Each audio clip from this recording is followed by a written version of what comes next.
নমস্কার। আজকে প্রায় ৫৫-৫৬ দিন অতিক্রান্ত হয়ে গেছে পেহেলগামের ঘটনার পরে। ২৬টি তরতাজা ভারতীয় প্রাণ যারা চলে গেছে, যাদের অকালে প্রয়াণ হয়েছে, সেই ক্ষত কিন্তু এখনো মিলিয়ে যায়নি।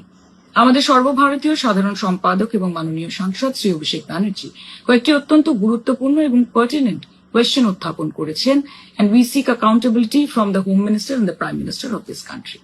প্রথমত, 4 জন জঙ্গি ভারতে অনুপ্রবেশ করে, বর্ডার লঙ্ঘন করে, ভারতে দিনের পর দিন বসে একটি কনস্পিরেসি করে ২৬ জন ভারতীয় হত্যালীলা চালিয়ে গেল।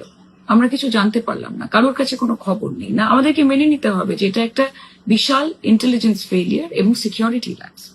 যেই 4 জন আজকে এলো, যেই জঙ্গি, তাদেরকে কি আদৌ শনাক্ত করা গেল? তাদেরকে ধরার জন্য কি কি করা হলো, কি কি মেজার্স নেওয়া হলো, তাদেরকে কি আদৌ ধরতে পারা গেল? এই প্রশ্নগুলোর প্রতি কোনো ক্ল্যারিটি কিন্তু আমরা এখন অব্দি পাইনি, এবং দেশের প্রধানমন্ত্রী এবং দেশের স্বরাষ্ট্রমন্ত্রীকে এগুলোর উত্তর দিতে হবে। আজকে যে আইবি চিফ, যার দায়িত্বে থাকাকালীন এরকম একটি ব্যাপক দুর্ঘটনা ঘটলো, তার কাছে না কোনো রকমের উত্তর চাওয়া হলো, না কোনো এক্সপ্লেনেশন চাওয়া হলো, না কোনো কৈফিয়ত চাওয়া হলো। উল্টে 1 বছর তার কাজের মেয়াদ বাড়িয়ে দেওয়া হলো, অর্থাৎ তাকে পুরস্কৃত করা হলো। আজকে দেশের প্রধানমন্ত্রী, বিজেপি শাসক দল, তারা এমপি, এমএলএ, চিফ মিনিস্টার, বিরোধী দলনেতা সবার ফোনে আড়ি পাতার জন্য পেগাসাসের মতো স্পাইওয়্যার ইউটিলাইজ করে, অথচ আমাদের দেশের ক্ষতি করার জন্য কারা আড়ি পাচ্ছে, কোন অন্য দেশ, কোন জঙ্গি সংগঠন, সেটা ডিটেক্ট করার জন্য, সেটা বুঝে ওঠার জন্য বিজেপির সরকার কিন্তু কোন রকমের সফটওয়্যারও তৈরি করে উঠতে পারে।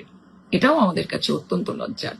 আজকে যারা নিজেদেরকে স্বঘোষিত বিশ্ববন্ধু, বিশ্বগুরু বলেন, আমরা জানতে চাই যে যেই 33টি দেশের কাছে ভারত ছুটে গেছিল সহযোগিতা আশা করে, প্রত্যাশা করে, প্রত্যক্ষভাবে বা পরোক্ষভাবে কটা দেশ ভারতের পাশে দাঁড়িয়েছে?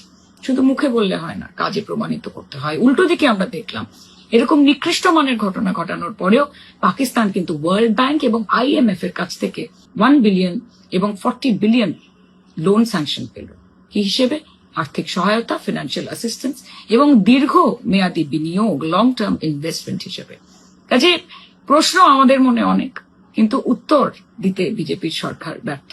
আজকে এক্সটার্নাল অ্যাফেয়ার্স মিনিস্ট্রির পেছনে বিগত 10 বছরে 2 লক্ষ কোটি টাকা খরচা করা হয়েছে।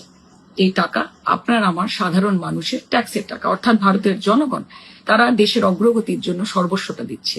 কিন্তু যারা দেশের চৌকিদার, তারা কি দেশকে সুরক্ষিত রাখতে পারছে? এই প্রশ্নগুলো কিন্তু আমাদের মনে থেকেই যাবে।